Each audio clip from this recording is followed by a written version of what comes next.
एक बार की बात है, एक संत को जंगल में एक नवजात शिशु मिला। वह उसे अपने घर ले आए। उन्होंने उसका नाम जीवक रखा।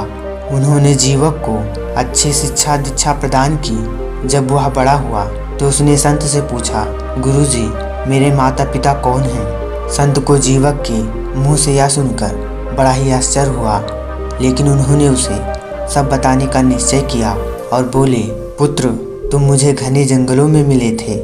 मुझे नहीं मालूम कि तुम्हारे माता पिता कौन हैं और कहाँ हैं। जीवक अत्यंत उदास होकर बोला, गुरुजी, अब आत्महीनता का भार लेकर मैं कहाँ जाऊँ? इस पर संत उसे सांत्वना देते हुए बोले, पुत्र, इस बात से दुखी होने के बजाय तुम तक्षशिला जाओ और वहाँ विद्या अध्ययन करके अपने ज्ञान के प्रकाश से संपूर्ण समाज को आलोकित करो। जीवक अध्ययन के लिए चल पड़ा। वहाँ पहुँचकर वहाँ के आचार्य को उसने अपने बारे में सब कुछ बता दिया। आचार्य ने उसकी स्पष्टवादिता से प्रभावित होकर उसे विश्वविद्यालय में प्रवेश दे दिया। जीवक वहाँ पर कठोर परिश्रम के साथ विद्या प्राप्त करने लगा। वहाँ उसने आयुर्वेदाचार्य की उपाधि प्राप्त की। संपूर्ण शिक्षा प्राप्त करने के बाद एक दिन आचार्य जीवक से बोले, पुत्र, अब तुम मगध जाकर वहाँ के लोगों की सेवा करो। यह सुनकर जीवक परेशान हो गया। आचार्य उसे दुखी देखकर बोले, कौन सी बात तुम्हें ठेस रही है?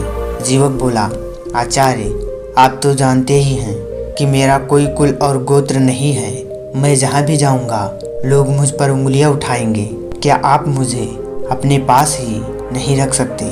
उसकी बात सुनकर आचार्य बोले, वत्स, तुम्हारी प्रतिभा और ज्ञान ही तुम्हारा कुल और गोत्र है। इन्हीं से तुम्हें सम्मान मिलेगा। आचार्य की बातों ने जीवक को नई दिशा दिखाई और वह मगध आ गया। वहाँ उसने लगन और मेहनत से काम किया। कुछ ही समय में वह पूरे मगध में आयुर्वेदाचार्य के रूप में प्रसिद्ध हो गया। दोस्तों, इस बात को सदैव याद रखें कि आपकी मेहनत ही हमेशा रंग लाती है।